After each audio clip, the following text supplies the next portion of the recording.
So we are going to start with movement and physical development. We are actually going to split this into two parts, gross motor and fine motor. This actually correlates to different muscle groups in the body that we use that is controlled by different parts of the brain.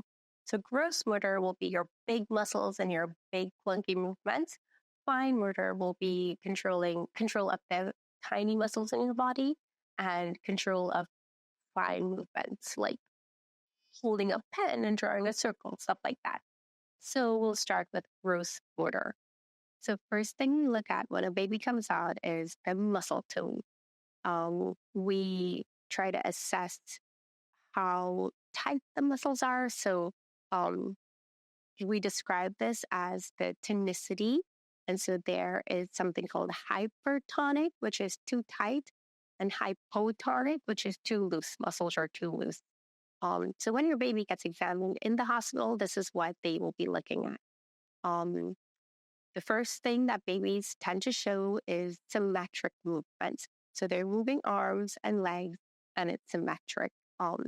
If there is any asymmetry, so we're moving one arm more than the other, or we're just tucking this arm in and we're not really moving it, that's definitely something that's going to be investigated. A hypertonic baby will look very tight and closed up. So the fists might be closed, the arms. Just think of wherever your muscles are, whatever movements you can go through. Just think of if that was super tight, what that would look like. And that's what the baby might look like. And so sometimes if the hips are tight, the legs tend to scissor like this. And then a hypotonic or a really loosey-goosey baby will just not really want to move its arms or legs. Or if you pick them up, they'll just slide right through your hands because they're so loose. They just have no muscle tone. They're just like a bag of jelly. So we are at home now. We're moving through time. This is what you expect a baby to do. The first thing is that it will start to lift its head. So if you have the baby on your chest, which I know a lot of people do at that age, they will start to lift their head up. At first, it'll be 45 degrees and then 90 degrees, really comfortably. And then you'll expect them to have good head control. So when you're holding them, they're holding their heads up really well. If you put them on the tummy, which is why tummy time is so important, because they are working against gravity. And that's the only way to strengthen these muscles and just keep progressing through. So we're on the tummy, we're lifting the head to 45 and then 90 degrees. And then we start using our arms and hands. So we're putting the hands down. We're starting to push up on the hands a little bit. And then as we move through, we're like lifting the head and we're looking side to side. We have great control of our back muscles and core strength is being built now. And so we start pushing up on these arms. So we're pushing up on the arm. And I like to tell parents, like, look for a little baby push-up or like a little baby cobra. And that's what we're looking at. Once we start pushing up, they start testing their strength on either side. And then they might accidentally flip themselves over. So then they start rolling over when they realize that this can be done. So we're pushing. That's the easiest way for them to play around with it, where they just like push too hard on one side and then they just roll over. There are a lot of great accounts from pediatric physical therapists that they demonstrate exercises that you can go through to help your kids develop these skills. So I remember one of them was, if your baby's on the tummy and they're pushing up, you can hold a toy that they really like so that they're tracking and following it and just move it up so that they're forced to look up and then over and then they just roll themselves over. And once they do this a few times and they realize that they can do it, they're just going to want to do it over and over again. So now they're rolling over. The next step is to roll into a sitting position. So during this time, I'm sure you will practice sitting with them and so that they're comfortable with it. But once you put them on the floor or on a nice firm surface for tummy time, they're going to figure these things out themselves. So they're rolling over and then they're rolling into a sitting position. So the next step is that they're sitting by themselves, unsupported, with a nice round back because they don't have a lot of core strength. And the next thing that they will learn how to do is to sit with a nice straight back. And then we're pulling to stand. So this is generally how it happens. But some babies might uh, learn how to do a lot of things at the same time, or so a lot of them might pull to stand earlier in the sequence of events, and that's totally fine. So they're pulling to stand. They can bear weight on their little chunky legs. The next step is that they start standing by themselves for a few seconds, like 2 seconds max, and then they'll hold on or they'll fall. That's totally fine. So they realize now that they can stand by themselves. So they hold on and they start taking steps very tentatively. Around this time, and this is actually really important too, is they will figure out how to stoop down and stand up, either holding on or independently. This is really important because this strengthens the hip muscles, which is a really important sort of precursor to walking. And so I think this is where a lot of babies pause because they can hold on and take a few steps and they can stoop and stand up and they're like, this is good enough for me. So they don't with a lot of babies, it's just a confidence thing. They don't want to walk independently because they can just walk holding on. But you know that they can do it because once they can stoop down and stand up independently, that means that the core is you tried. It's really hard to do. The core is nice and strong. The glute muscles or the butt muscle, the thighs are nice and strong if you can do that. Um, and so we know that those babies can walk. Um, but if there's a delay, it's really just a confidence thing. So for kids like that, I would probably just wait because I know they're going to do it eventually. Anyway, so we're stooping, we're standing, and then we're walking. We're cruising. We are taking steps independently. And so most kids will achieve this between like 12, 14 months. And like I said, it can take up to 18 months for a lot of kids to get to this point.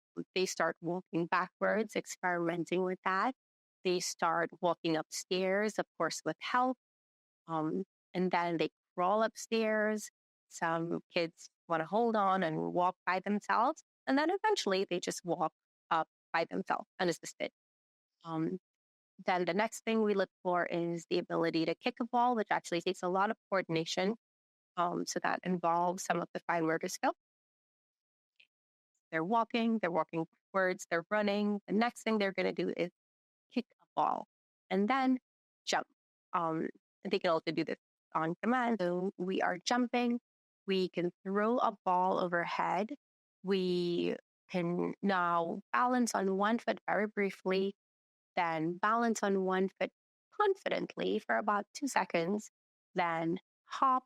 Then we can do a heel toe walk, which is probably going to be by age 4.5.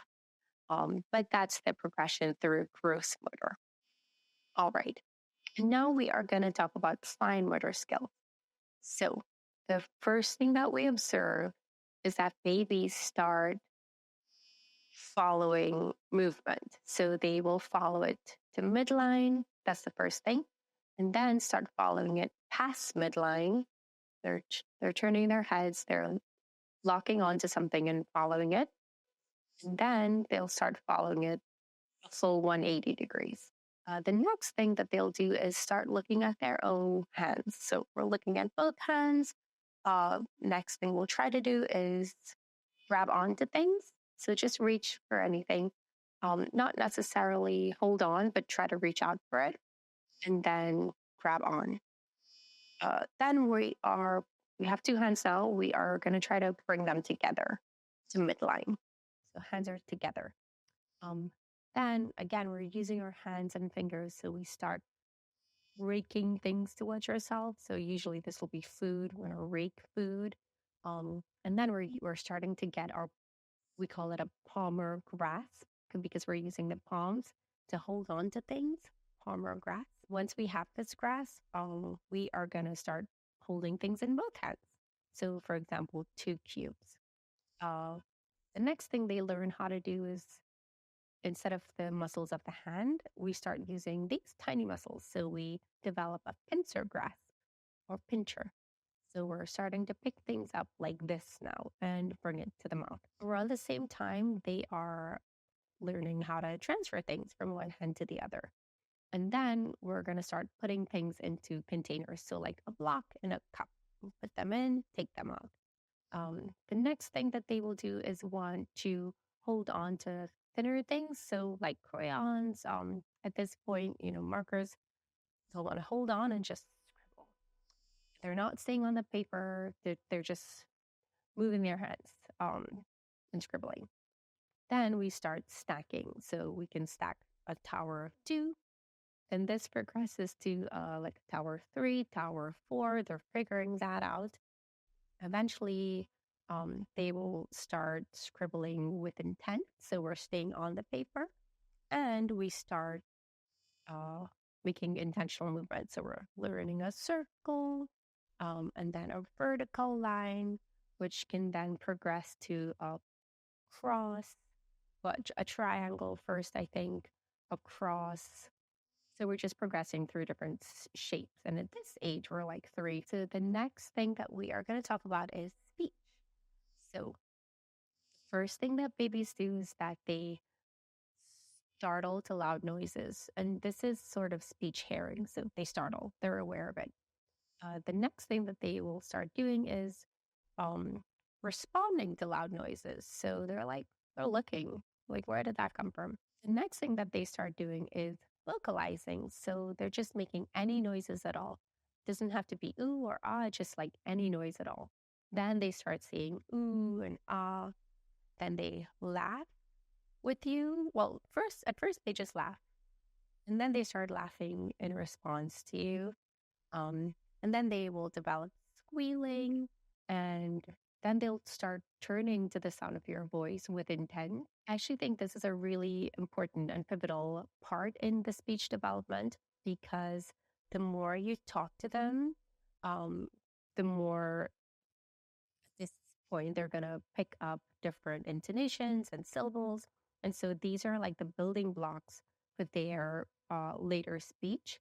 And so when you get to that point, which happens like around, I would say like 6 months, where they are imitating you and almost having a conversation with you, I think that's so important to just keep talking to them constantly about anything at all and pause and just let them respond. And they're going to respond in their little baby language. It's really built up neural connections and just helps lay the groundwork for that speech later on. Then they are going to start saying da da da. Most babies say da da da just because it's easier. So da da da, then ba ba ba, ma ma ma, without any specificity or intent. And then they're going to start saying it with intent, like, oh, this is mama, this is dada. Then they're going to start combining syllables and then saying one other word other than mama dada.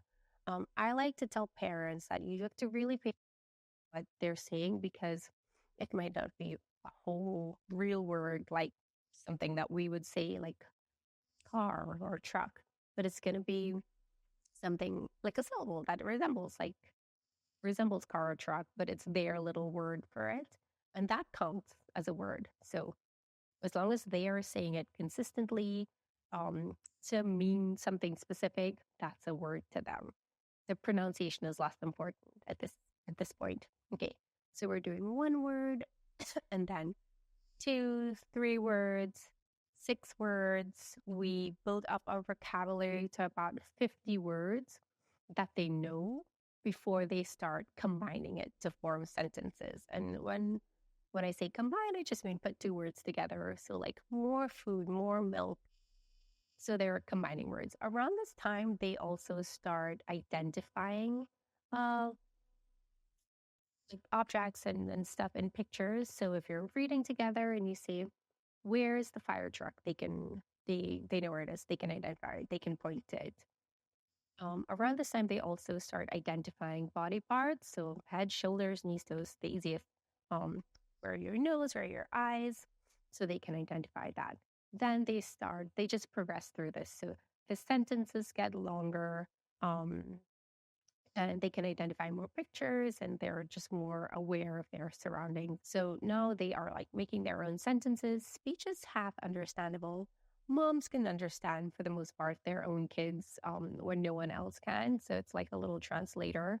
But speech is almost understandable, then it becomes speech is understandable to most people.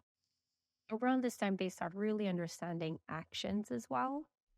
Um, so like, come here, climb the stairs. They want to do everything. Um, they also start understanding prepositions. So around this time, they actually start uh, being able to define a few words as well. So, an easy way to test this would be emotions. So, asking if they're happy or sad, and they know the meaning of it. They're able to count to about five and understand the concept of opposites. And this is by around age 4. Um, and also words that rhyme. And so we sort of, that's like the end of the assessments that we do.